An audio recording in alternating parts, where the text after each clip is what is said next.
All right. Happy Wednesday, everybody, and welcome into show number 21 of AL.com recruiting, but brought to you by Southern Orthopedic Surgeons, here for the athlete in all of us. I'm your host, Simone Eli, alongside, as always, Ben Thomas with AL.com, covers all the things high school sports throughout the state. Got a big show for you today. Really excited about this one. And as always, super excited to bring on our guest this week, none other than Randy Kennedy with Sports Talk 99.5.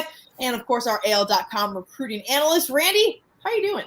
Doing great. A lot of recruiting to talk about. We have a lot to talk about. Ben has put together a fantastic rundown for us when it comes to content and what we've seen from high school student athletes throughout this entire week, what we're looking forward to this week as well. But the biggest news we're going to start off with, Ben, is Justice Finkley, the Hewitt-Trussville standout, commits to Texas last week. I think that maybe caught a couple of us off guard, but it's kind of something that you thought could happen because this is a guy who has been a little, we haven't really been sure what he's going to do. Well, I certainly didn't predict it. I mean, we did talk about it on last week's show, and most analysts had him going to Alabama. But we did say that the guy's not really a down-the-line guy. I mean, like, he's kind of unpredictable. Comes from a very smart family. His parents are educators. He wants to be a surgeon afterwards. So the only thing that would have terribly surprised me here is if he picked Colorado. But he did pick Texas. Of course, I never count Alabama out of it until the dotted line is signed, so to speak. But right now he's going to Texas. He looks all in. Randy, what did you think about this decision? Well, I think he's a great player. I'm a big fan of Justice Finkley. His motor runs at 100 miles an hour every single play. He's clearly a good kid, smart player. I think it's going to be a great pickup for Texas. You don't often see a recruiting battle that has Alabama, Colorado, and Texas as the final three. But his dad's a graduate of Colorado. I think that's why the Buffaloes were in there. Alabama, I'm not sure exactly what position he would be for Alabama, and I think maybe that was a little bit of an issue of if he's going to be a true pass rusher or a linebacker. I think that was a little bit of an issue there. Texas was really clear with him exactly how they would use him, and it's a great school. And as you said, Ben, he wants to be a surgeon. Texas has a medical school. Alabama does not exactly have a medical school on campus, and so maybe that was a factor as well. So it's a big pickup for Texas. And, we did some research on this. I don't think Texas has ever signed a player out of high school from the state of Alabama. So he is definitely a trailblazer. Wow. Well, I mean, in my opinion, I feel like the Steve Sarkisian effect has to have a little bit of an impact on that when it comes to him having his hand previously at Alabama, a long time OC there, and now there with Texas leading that program. And I'm sure he is kind of keeping an ear out for guys over here in our state, trying to pick them out of Alabama. Yeah, I mean, I think so. I mean, of course, he committed before Arkansas played Texas this past weekend. I don't know if that had anything to do with it, but good kid, and good for him. I mean, we've seen kids locally, statewide, go way away from here more and more. I mean, we got kids at Stanford, we got kids at Oregon, and so now we got one at Texas if everything goes according to plan and he signs in December. Yeah. All right. Moving forward to Pike Road's Khurtiss Perry. This is a name that we talk about almost every single week. Still one of the bigger recruits in our state who is uncommitted. Got a big time offer this week. Ben, what's the latest you've heard on Khurtiss Perry? Yeah, I mean, he hadn't. He is the guy that had the recruiting the top 10 reveal party in Montgomery, and he had a bunch of teams in there. Auburn and Alabama were involved, but there's some other teams involved as well. Now he tweeted out this week that he got a Clemson offer, so he's going to have his choice. I mean, he's got everybody kind of vying for him, all the top teams. This is a kid who transferred right before the season from Park Crossing to nearby Pike Road. So, but he is now with Finkley's commitment, he is one of the top uncommitted, if not probably the top uncommitted guy in the state. So he'll be the guy that we're all keeping track of from here on out until he makes a decision. Randy, what do you see from this guy talent-wise? How would he fit in your opinion, maybe if he does stay with an in-state school? Well, the thing you see with Khurtiss Perry is he's got a phenomenal first step. I've never seen a guy better with his first step than Khurtiss Perry. Every play that he plays, if you watch him live or even on film, you're like, was he offsides that time? Because he just moves before everybody else moves. He just has that innate ability. But with Perry, it's interesting. Anybody that's being recruited by Alabama, you start to see like combination recruiting, like with Justice Finkley and Khurtiss Perry. What one guy does affects the other, and which guy Alabama has decided they want to go all in on more than the other will affect other guys. We've seen it with Robert Woodyard, who's committed to Alabama, and Shamar James, who's committed to Florida, but both those guys still kind of on the radar for Alabama. So you kind of have to put the whole puzzle together and not just look at one piece. But Khurtiss Perry is going to be a very good piece for somebody. In your opinion, when you look at these two guys that we just talked about, Finkley and Perry, how do they match up player-wise? How similar are they? I mean, for, just the average folk to see, the most deep defensive linemen, how similar is their game, Randy? I think that Finkley can bulk up and play inside on the defensive line, perhaps. I'm not sure that's what Texas will do with him, but I think that's a possibility. With Khurtiss Perry, what you're getting is a guy who is just a phenomenal, innate ability to rush the passer. And that's what everybody's looking for these days. And that's the one skill he has that really kind of sets him apart from most. Okay. All right, guys, before we get into our top recruit performances of the week, let's talk about other recruits throughout the state, guys, we're keeping an eye on. When this comes to mind, when I'm thinking about guys, uncommitted guys, we're waiting to see what's going to happen next. Zach Pyron is one that comes to the top of the list for me, having just decommitted from Baylor. What does his future look like? Randy, any insight on what that looks like here in the next coming weeks or before the signing period? Well, look, I think that Zach Pyron just figured out that with all the attention he was getting, that he was going to have a chance to play in the SEC. And like so many, fans and players, little kids, you grow up, you're thinking, I want to play in the SEC. Nothing against playing at Baylor or any other conference, but you just think that's where I want to play. And so he's got some options now. He certainly has an option of, Arkansas, a Vanderbilt, maybe in Auburn, maybe in Alabama. I think that's still to be determined, but I think we're going to see him in the SEC somewhere. Yeah, I mean, I think that's a good call. I mean, he threw for 300 yards and I think 5 touchdowns in last week's game for Pinson. Of course, the good thing about all these guys is, especially these Pike Road guys, is they're the number one team in the state. So we're going to see them probably deep in the playoffs. So we'll get an idea of where they go. But, I like what about Eston Harris at Auburn? I mean, I think that's a guy that you talk about. I don't know if he surprised me, but he's a guy that now could be an Auburn-Alabama recruiting battle. And we'll see that a big offensive lineman and a team with a lot of good offensive linemen, Randy. Yeah, he and Drew Bobo, who's the son of Mike Bobo, I think that both of those guys may pop for Auburn pretty soon, and that would be a big I know their names. I know who they are. I think we're losing you, Randy, a little bit. I'm not sure. I'm picking up some audio from somebody else, but we're going to keep things rolling here and look at some top recruiting performances throughout the entire state, beginning with a 2022 guy in DeMarcus Lacey over at Pleasant Grove. Ben, this is a guy that you had kind of high on your list when it comes to what they've done for us lately. Again, it's DeMarcus Lacey, the running back and athlete out of Pleasant Grove. Yeah, I mean, he had a big game, 7 carries for 198 yards and 2 touchdowns against Winona. And he's a guy, they had 2 stars, Zyquez Perryman and Chris Lewis last year, who are now gone. So DeMarcus is kind of the star of that team. He's got some offers, Eastern Kentucky, Liberty, Troy, UAB among them. So a guy that will certainly be on our radar the rest of the way. Randy, anything you know about this guy? I know he's not quite a senior yet, but what his future potentially looks like when it comes to any in-state schools that maybe have some interest outside of UAB? Yeah, I'm not sure exactly about that, but it just goes to show that our state is being so elevated when it comes to recruiting. It used to be if you knew the top 8 or 10 guys, you kind of could be an expert on recruiting in Alabama. And now I don't know if there's that much more better players or just that much better recognition of how many guys we're producing in this state. And so, to keep up with it, it's like an everyday thing of more players popping up who are going to end up playing Division I football. All right, talking some Alabama football now. Alabama commit Robert Woodyard kind of impressed a lot of folks last Thursday against St. Michael in a game a lot of us were looking forward to. St. Michael had just picked up their first region win. Williamson has been impressive throughout. I think Ben's looking to get a new position. Doesn't have some audio in the booth that he was in, so we'll get to him in a second. But Randy, we'll get your take on this first. Robert Woodyard, a defensive guy, a linebacker going to Alabama, but boy, did he put up some stats on the offensive side of the ball in Williamson's big win against St. Michael. Yeah, Ben and I were both game last Thursday against St. Michael. He touched the ball 5 times, and they tackled him twice. I mean, so he scored 3 touchdowns, a 10-yard reception that was just spectacular where he dove to the ground to catch a touchdown pass, then a 50-yard run and a 10-yard run. He is phenomenal. And like we mentioned earlier, I don't think his recruitment's over. I still think a lot of people pursuing him. I think still in the mix, but he is an awesome athlete.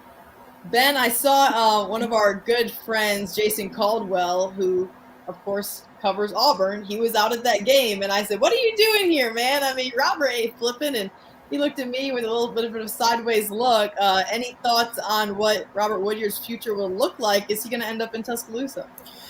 Yeah, I mean, I think it's 50-50. I mean, I just think I've thought for really the past few months that his recruitment might not be over. I still think that's the case. You know, he committed to Alabama way back in, I think it was May or June of last year. And he's not a guy that's on social media a lot. You know, he doesn't put out a lot of information. It just, you know, I think he's been to Auburn on a couple of visits. I mean, I think he's just out there looking to see what's available. And some of it could be, you know, who else Alabama gets commitments from. You just never know how all these pieces are going to work out. But it just seems like to me, and then Robert hadn't said this. Every time I've talked to him, he says, "Look, I'm still committed to Alabama, Roll Tide," and all that stuff. And maybe he still ends up there, but I just don't think the door is closed quite yet, as Randy said.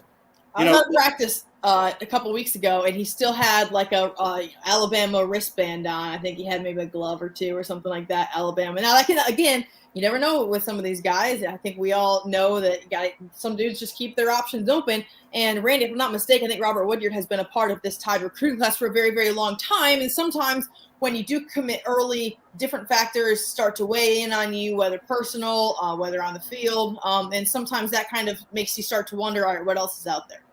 Well, obviously it's a good choice to go to Alabama, but when you look at Auburn's recruiting him with a very strong pitch of, we need inside linebackers. I mean, the guys that Auburn has are really, really strong, but they're going to be gone after this year for the most part. Zacoby McClain and Owen Papo. There is definitely a need, and he's a different kind of dude. I mean, if he were on the Auburn roster today, he's a guy that has some skills that they don't have on that roster, at least once the guys leave after this season. So they're selling him on that hard, and I think it's making an impression. All right, something to keep an eye on with Robert Woodyard, of course, the standout linebacker over there at Williamson with 3 touchdowns against St. Michael last week. All right, moving forward now to Quinshon Judkins out of Pike Road, the running back, uncommitted, but did take a pretty significant trip this week, Ben. What's the latest you know on him and his latest game as well? Yeah, he had a big game. The thing about him, Simone, is this was the first game he's played. He had a kind of nagging hamstring injury at the end of the summer.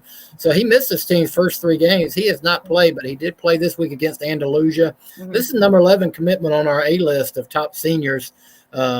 He rushed for 111 yards and a touchdown on 20 carries. So it looks like he picked up right where he left off last year. And then this weekend he went on up to Notre Dame. So he's a guy that a lot of people are coming in nationally and looking at. And, again, one of the few now as we get more and more guys commit, one of the few uncommitted guys we have on our A-list top 15.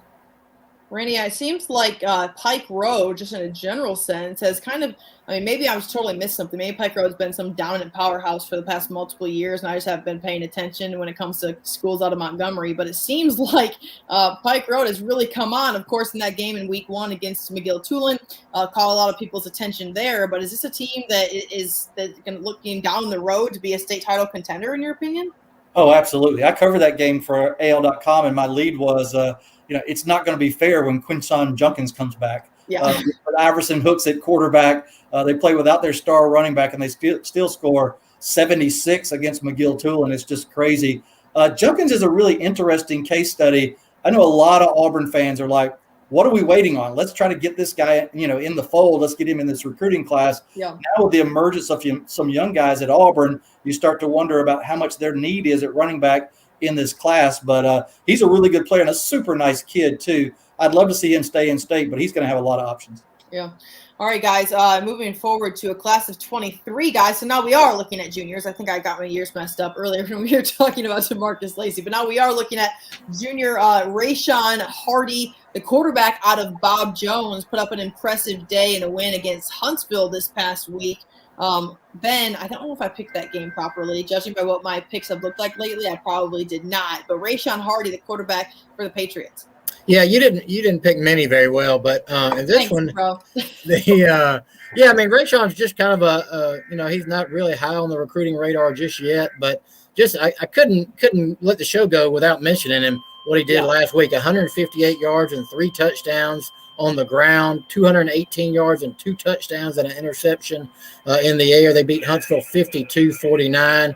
And his 29-yard TD run with 45 seconds left in the game won the game. So just a huge performance by him. And like I said, not really yet on the recruiting radar, but keeps putting up numbers like that, he will be. Yeah, I was going to say, Randy, when you go in, some guys, all it takes is a couple games, 5 total touchdowns, passing for over 200 yards. And, you get picked up pretty quickly. You get noticed pretty quickly, I should say, when you do have a stat line that looks something like that we see right there. Crazy stat line. And, you got to remember that with so many of these guys that are quarterbacks in high school, they might go on to be great quarterbacks at the college level, but we got so many examples of guys that are just great athletes that you end up playing at other positions too. And so, those guys sometimes take a little longer to get onto the recruiting radar. Yeah. All right, lots of big games this week. I haven't looked at the full rundown, but there's one that sticks out above them all when we talk about our spotlight games. And that's none other than Hewitt-Trussville at Thompson. Typically, we look at 2 or 3 separate games for our spotlight games, but this is the main one to watch. And we have the rundown of athletes in this one. Take a look at the Hewitt-Trussville guys first, Ben. Yeah, I mean, I didn't feel like, usually we've had 3 in our past week spotlight games. I just thought with this game, let's not sugarcoat it. Let's just talk about this game because this is the one everybody's going to be talking about. I wrote my column this week, Simone, and that, hey, ESPN, this would have been a good game for you to do. I mean, it would have. Probably better than Bishop Sycamore. You got 2 undefeated teams in the same region with loads of prospects. I mean, there you go. You see the Hewitt names. We talked about Justice Finkley already, committed to Texas. Omari Kelly, also on our A list. He's going to Auburn. And then the best recruit of them all, Randy, maybe on the defensive line for next year, Hunter Osborne, the class of 2023. Yeah, there are a lot of great recruits in this game on both sides. But at Hewitt-Trussville, you've also got, the quick kid who is, decided to play baseball in Alabama. Mm-hmm. But, Ben, I'm not sure that's a done deal. I mean, Auburn's still recruiting him as a football player on the offensive line. So that's still, that's another name you could add to this list on the Hewitt-Trussville side if you're just going out to watch this game and you want to watch some top recruits.